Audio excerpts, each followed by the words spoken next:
Noon at ngayon, ang jeepney, hindi lang sasakyan, kundi pabalik-balik na pelikula ng ating bayan. Kapit na kayo dahil sa loob ng susunod na ilang minuto, titingnan natin ang 10 makukulay na aspeto ng jeepney.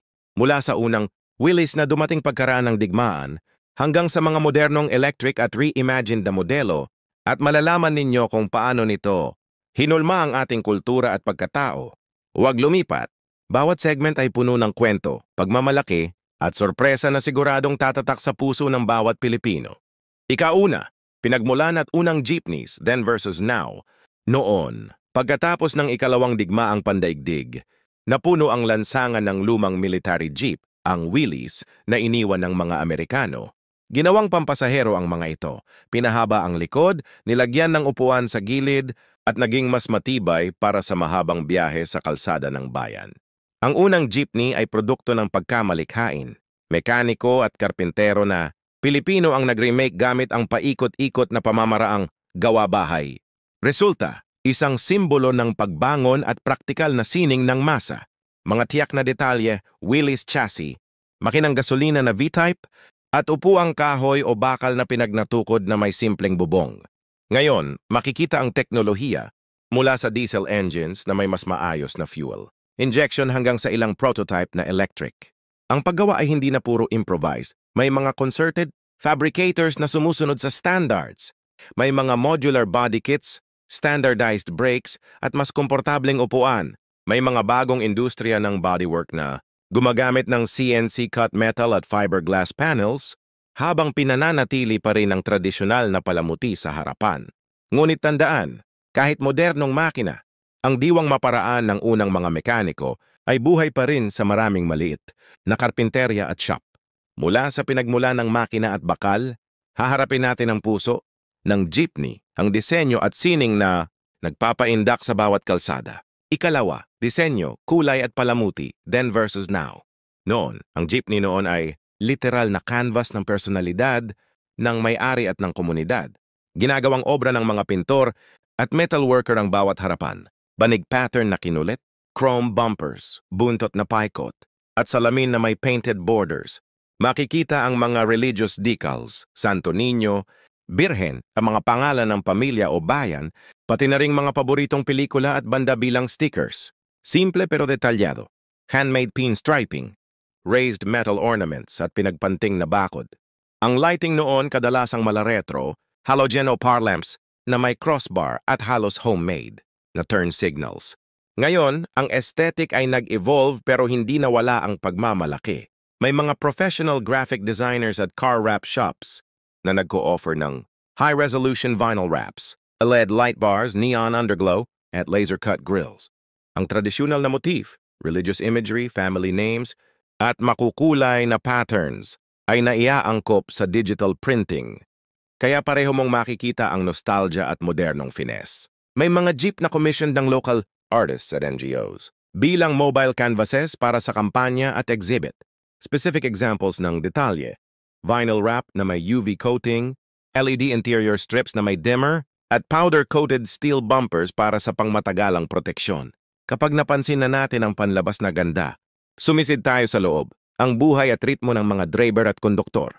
Ikatlo, ang driver, konduktor at buhay sa likod ng manibela, then versus now, noon.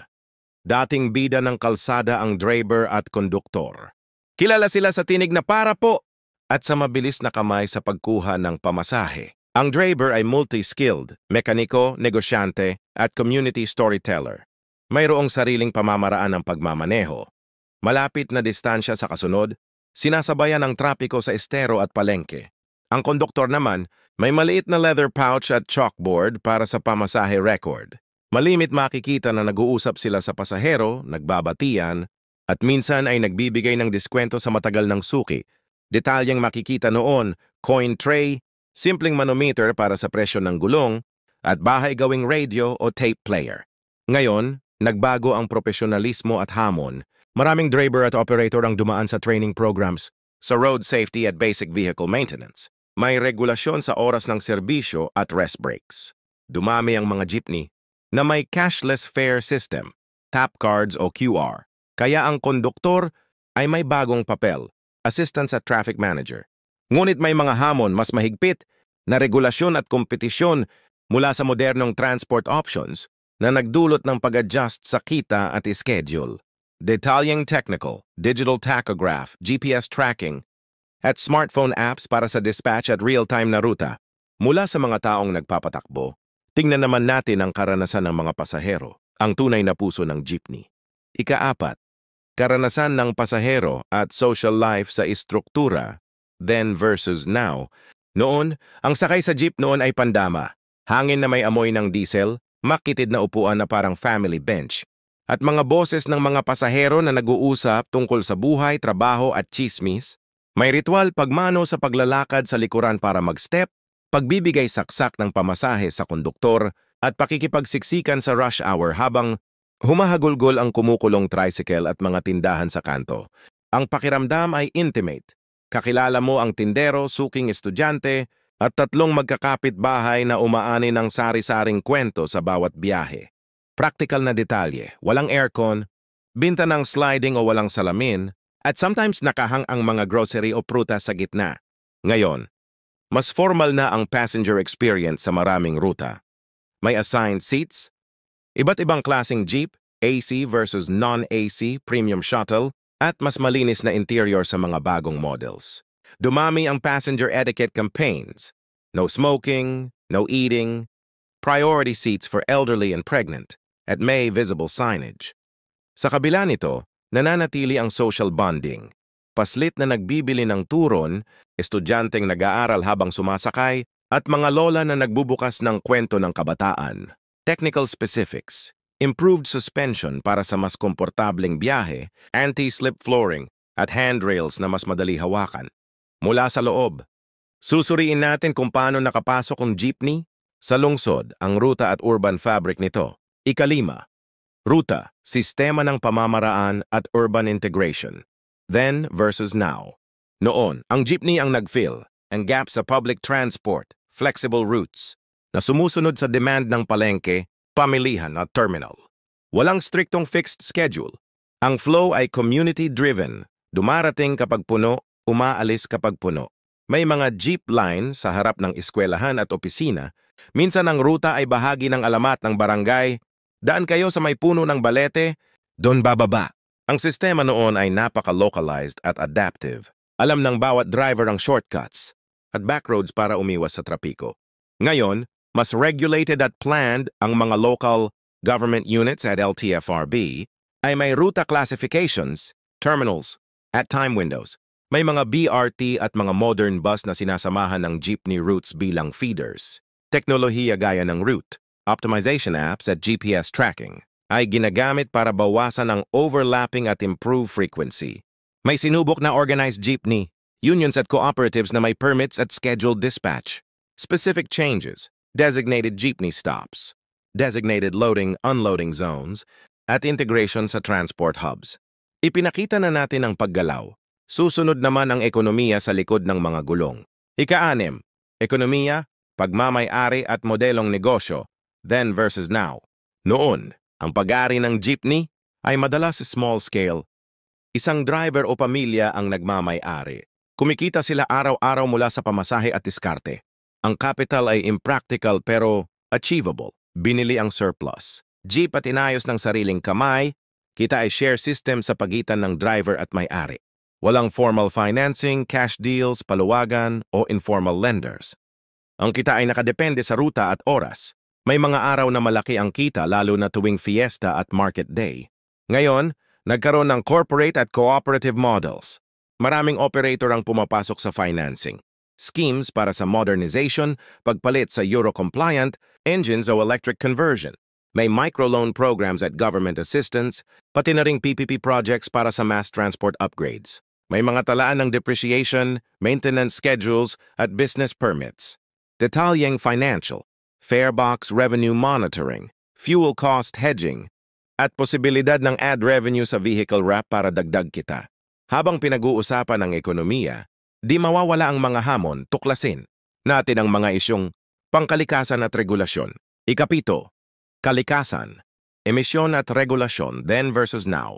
Noon, ang original na jeepney engines ay hindi idinisenyo para sa modern emission. Standards, walang catalytic converters or particular na mufflers. Kaya malakas ang usok at amoy ng diesel na naging normal na tanawin sa kalsada.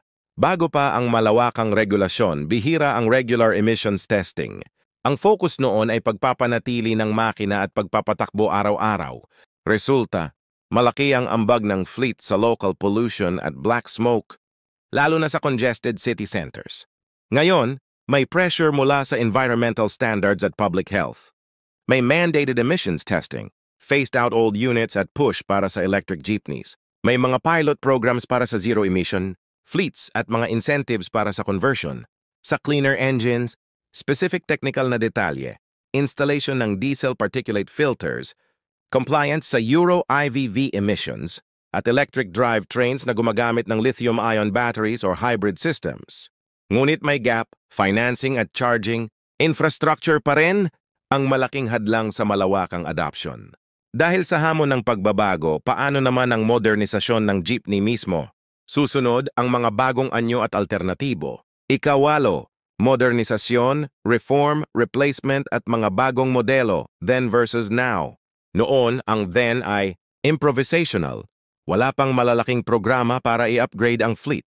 Kung may iniaangkop na pagbabago, galing ito sa may-ari at lokal na mekaniko. Mas malalakas na headlamps, reinforced frames at paminsan-minsang re-engine. Walang malaking central plan. Ang pagbabago ay grassroots at reactive. Ngayon, may mas organisadong modernization programs, phasing out of old units, adoption ng Euro-compliant engines, at piloting ng e-jeepneys. May mga lugar na nag-offer ng trade-in schemes at government, subsidies para sa bagong units. May specific models na idinisenyo para sa urban use, low floor entry, accessible ramps para sa wheelchair at modular battery packs. Kasabay nito dumating ang debate, preserve heritage o adopt efficiency. May mga community-led solutions na nagre-retrofit. Classic jeepney shells sa modern undercarriage, pinagsasama ang nostalgia at sustainability. Habang binabalanse ang bagong teknolohiya at tradisyon, tignan natin kung paano naging simbolo ang jeepney sa sining at popular na kultura. Ikasiyam, kultura, sining at identidad, then versus now. Noon, ang jeepney noon ay muse ng pelikula, kanta, at tula, sinulat sa kundiman at harana, naging backdrop ng sitcom at lokal na balita.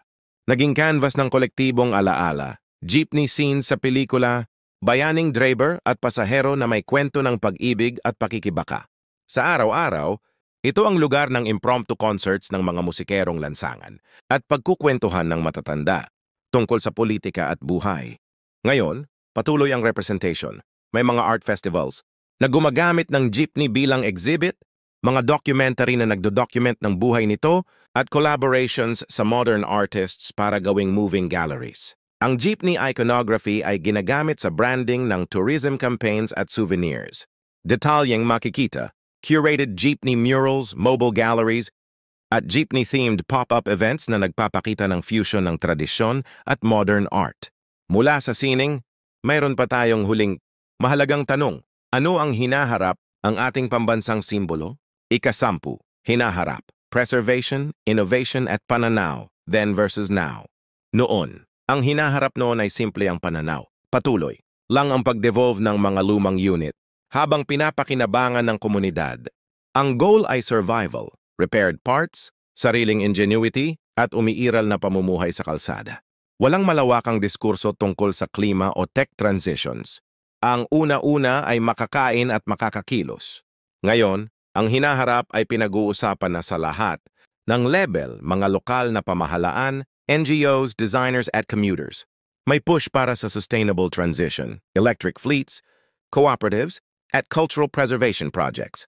May pagkilala na ang jeepney ay hindi lang transport unit kundi intangible cultural heritage na dapat i-document at i-preserve. Detalyeng posibleng mangyari. Heritage routes, kung saan restored classic jeepneys ay ginagamit para turismo, community-run charging stations, at apprenticeship programs para matuto ng tradisyonal bodywork, kasabay ng modern engineering. Otro, ang jeepney, mula sa bakal na iniwan ng digmaan hanggang sa nagbabagong anyo, ngayong panahon ng teknolohiya ay nananatiling tibok ng ating kalye at puso. Isang patunay na ang Pilipino ay maparaan, mapagmahal at mapagmalasakit. Kung mahal mo ang jeepney, i-share mo ang kwento dahil ang kinabukasan nito ay refleksyon ng kung paano natin pinapahalagahan ang nakaraan at sinasalo ang pagbabago